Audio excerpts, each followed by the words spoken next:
प्रसन्नाञ्जनेयं प्रभादित्यकायं प्रकीर्तिप्रदायं भजे वायुपुत्रं भजे बालगात्रं भजेहं पवित्रम्।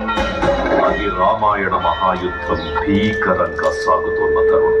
శ్రీరామచంద్రుని సారథ్యంలో వానర సైన్యంతో విజృంభిస్తూ లక్ష్మణస్వామి తనతో పోరాటం చేస్తున్న రావణుడి కుమారుడు ఇంద్రజిత్ తలని బాణంతో ఒక్క వేటుతో వేరు చేశాడు. ఇంద్రజిత్ మరణవార్త విన్న రావణుడు ఆవేశంతో ఊగిపోయాడు. ప్రతీకారం కోసం పాతాళ లోకాధిపతి తన సోదరుడు అయినటువంటి మహిరావణుడి సహకారం కోరాడు.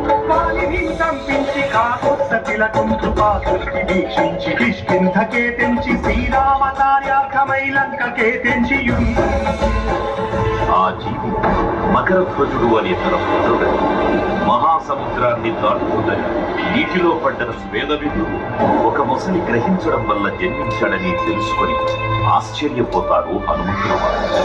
బ్రహ్మాండమైనట్టి ఆ శక్తిని వైచి ఆ లక్ష్మణం మూసనుందింపగానప్పుడెంబుడానందమయ్యుండన వేళనుంది భీషణ్ వేడు కన్నోడు కన్వచ్చి పట్టాభిషేకంబు చేయించి సీతామహాదేవిని తెచ్చి శ్రీరాముకున్నిచ్చి అంతన్నయోధ్యాపురించొచ్చి పట్టాభిషేకంబు సంరంభమయ్యున్న